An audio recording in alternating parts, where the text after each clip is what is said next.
Hi, everybody. Sam here. I hope you're having a great day wherever you're at in the world today. I am so excited to have Jessica with me today. We're going to do a micro interview, and we have just been having a great conversation before I hit record here. And I am just so excited to have a quick chat with her. If you are new to Safe Heart Connections, I'm so glad you're here. I'm glad you found us. We're an online community group for women who are working on learning to love ourselves more fully. And by default, we get to make connections along the way while our life improves. And if you've been here for a while and you're coming back, I am so glad you came back. Jessica, I want to just have you introduce yourself, say where you're at in the world, and tell me a little bit about how you got started with your faith, fitness, and femininity. I'm so glad you're here.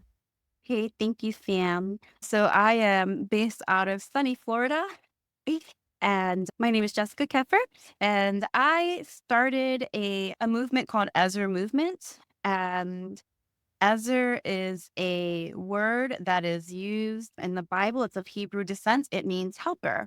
So I started the helper movement. And really, how it ties into faith, fitness, and femininity is God placed it on my heart a few years ago that I was not very feminine and not very open. And I was pushing people away without realizing that I was pushing people away.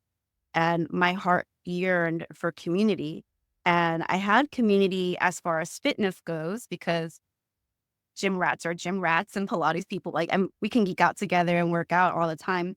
But there was something missing. And a couple, like 2 years ago, is when God put it on my heart about the word Ezer. I was reading the True Woman 101 devotionals, just trying to figure out what biblical femininity was, like what the Bible had to say about being a woman. And that's when it really clicked for me that faith and femininity are very much linked together because it's part of God's design for womanhood. Like he made woman to be Ezer connective. Have you heard of that phrase before? I have. Yeah. And so I love what you're saying for so many reasons. And unfortunately, the world has really distorted and made femininity toxic, and how I believe they teach us to give. I talk about this in Safe Heart Connections all the time, is about how we're taught to give in such a toxic way to where it depletes us. But when we do it properly and we do it based out of love for ourselves and God and helping other people, we can do it in a way that doesn't deplete us. And that femininity truly is our power. Yes. Yes, 1,000%. So when I started my deep dive into what it meant to be an Ezer Kenegdo, which is like what is a helper suitable, God uses the word Ezer to describe himself when he's helping the Israelites. And he also uses the word Ezer for war allies. And so when he's talking about woman as Ezer Kenegdo, helper is actually the Ezer helper is like a really big deal. It's not some small little help. It's not something that's like subservient. It is somebody that can do for you what you cannot do on your own. And that rattled my whole being of like, okay, so this is like being a woman isn't about being a boss babe. It's not about taking charge and telling people what to do. It's not about forcing my will on anybody.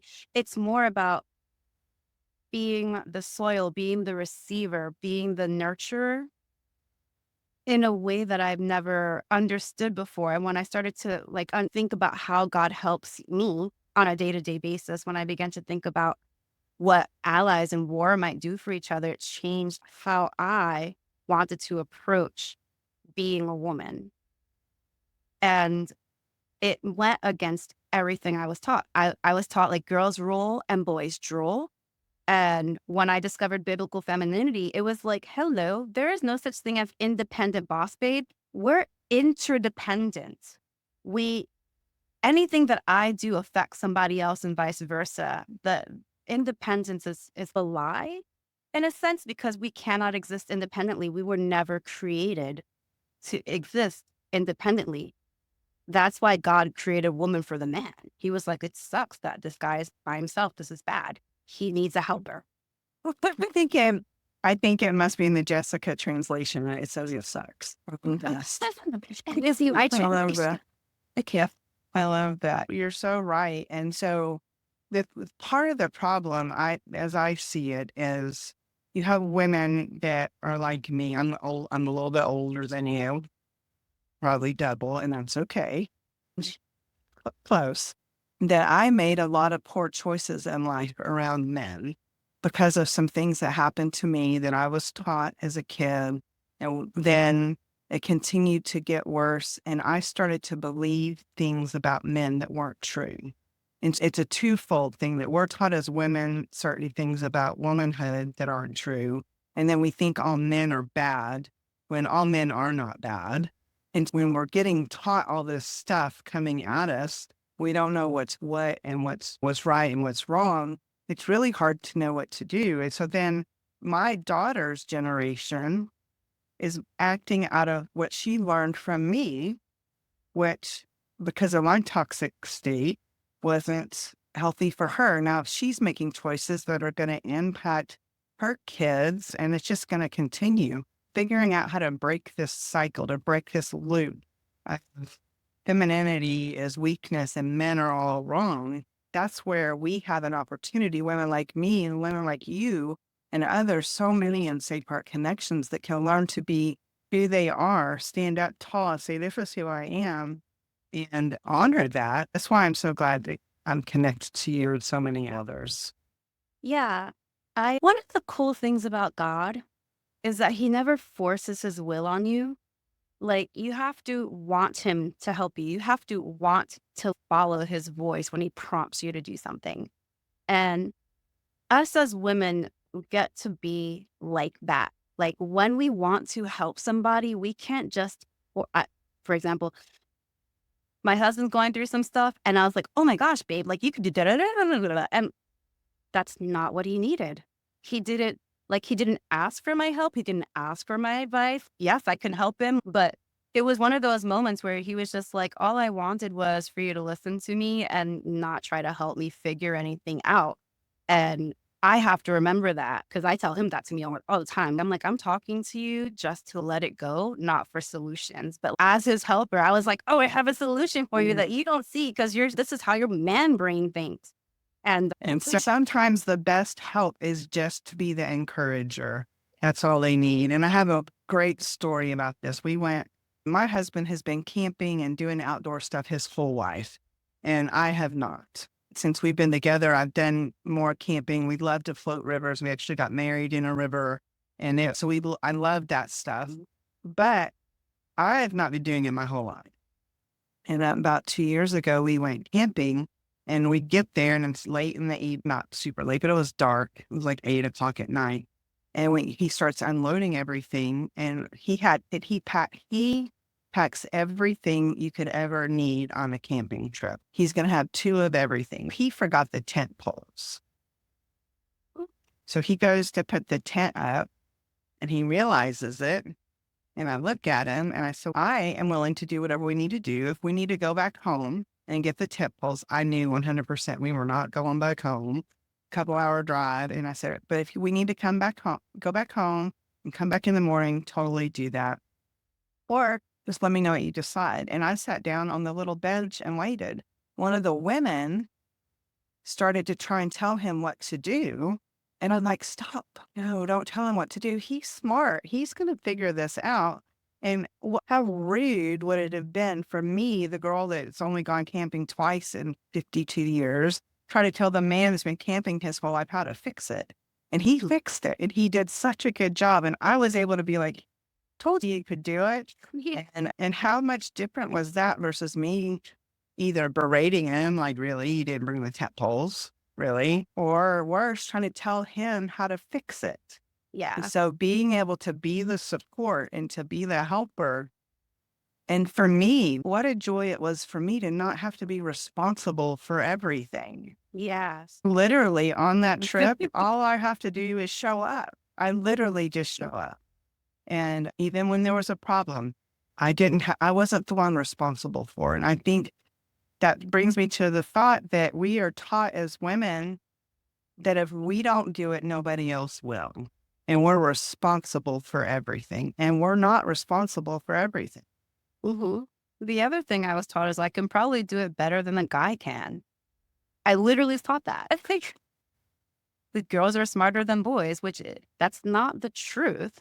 We're comparable. And I agree with you in that. This is something I tell girls that come to me for advice when they are married. I've only been married a year, so I'm by no means a marriage expert, but in my studies, I can let them know when you're stepping into your masculine. And I agree with you is that a lot of times young women want to tell their husbands what to do or how to do it or how to take care of the children, how to change it. They want to give them the directions instead of just trusting that this man has lived his whole life without you and can probably figure it out and allow him the space to figure it out and be the leader and feel like he's a man. Because if Yeah, all he does is what you tell him to do, you're not going to respect him. You're going to think he's incapable and 100%. that you have to keep telling him what to do. So stepping back and allowing him to figure stuff out without putting your 2 cents of like, you're a grown adult. I trust you, baby. Get it done. I Yeah, believe in you. yeah. Yeah, and how powerful is that for him and you? And I had to learn that if I wanted him to be the leader, I couldn't be. I couldn't be. We can't both be the leader. And one of the things when Monty and I first started dating, and I still do it every once in a while. And here's a tip, ladies, if you're watching this, there's only one rule on you on doing this. The rule is if you say it, you have to mean it. You can't be out of sarcasm or making a joke. You have to mean it. But if he would come to me and he would say, "Hey, babe, I'm thinking about doing this," or "Hey, I want to buy that," I would say, "You know what? I believe what's best for our family. I trust you. Let him make the decision." Now, if he's actually asking for feedback, that you can have that conversation and it's okay to share. But if he's truly just saying, "This is what I'm thinking about doing," and it's not like a feedback thing, I trust you. What's best for our family. And if you decide that you want to do that, you got it. And then support him, right? And then make support him. And so it can never be like, you do, you know what you're going to do it, or I trust you, you don't, right? You have to trust him. Mhm. And even on the flip side, let's say you do trust him and he makes a choice and it's a poor choice. You can still trust him to get you guys out of it, right? Like it doesn't Yes. mean like it's that he's now no longer trustworthy. Like we're all human and we make error. And so I trust you. You made a bad choice. I'm not going to get mad at you about it. I'm not going to belittle you because you made the bad choice. I'm going to be like, hey, you know what? I believe Yeah. that you're going to figure it out because I trust you. Right? Like Yeah. I'm going to keep trusting you. I believe you So can figure both. this thing. Very good. Jessica, we could probably do this all day, but I try and keep these about 10 minutes. I will make sure that we have links to your community. You have your community on school, you have some social media stuff. I'll make sure that if the women want to connect with you or know somebody that they'd like to connect with you, that they'll know how to do that. Do you have any kind of closing thoughts before we begin to wrap here? Well, I think learning to take a deep breath in